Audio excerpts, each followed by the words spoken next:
essentially makes the point that John the 23rd kind of gets a bad rap from traditionalists, where we kind of paint him as this modernist who convoked Vatican II. But in fact, John the 23rd, this viewer makes the case, might have been more of a traditional-minded pope, and it was in fact Paul VI, the successor, who kind of co-opted the council and had made it take this radical turn. John the 23rd was known as a modernist. The first thing he did when he was elected was to call for his file to see that he was suspected of modernism. As he read in his file, and he, of course, protested that. He thought it was rather funny, rather comical. And John the 23rd has a track record. When he was in France, he was apostolic nuncio. Was he apostolic nuncio? I think he was there.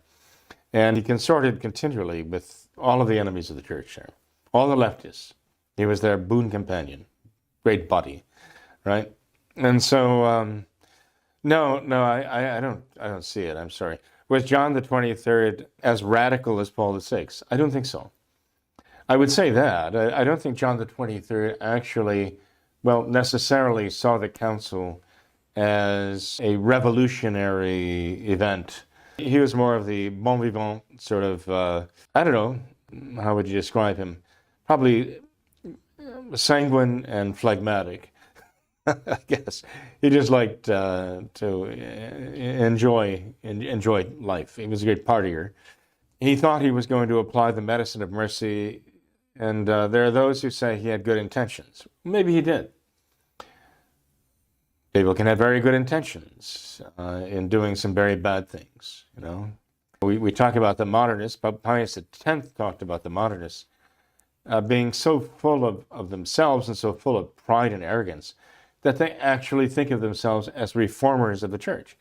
They actually think of themselves that they're going to save the church from its rigidity, like Francis, from being rigid and uncompromising in its dogmas, and therefore they're going to save the church from death, because rigidity in dogma and doctrine means to them that you will die, that the church itself will die. This is their attitude. They claim to believe the faith, but they interpret the faith in their own way, and that's what they believe. So you can cite dogma to them, and they'd readily say, well, yes, I believe that. But they believe it as the Arians believed it.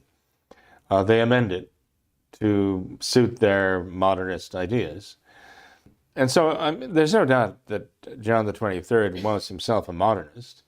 I don't know that he was the revolutionary Paul VI was. Paul VI was not only a revolutionary in his thought, but he was actually very weak. Kind of like the Joe Biden of the church back then. Put in place, and he was basically run over by the tanks of the leftists in the church. I think what's going on in the country right now is kind of a game plan that they actually developed leading up to Vatican II and after Vatican II. It worked, and I think they're following the same program. The leftists, the modernists, the leftists are allied, right? Fundamentally, they're the same in their outlook on life and death. And they have the same tactics.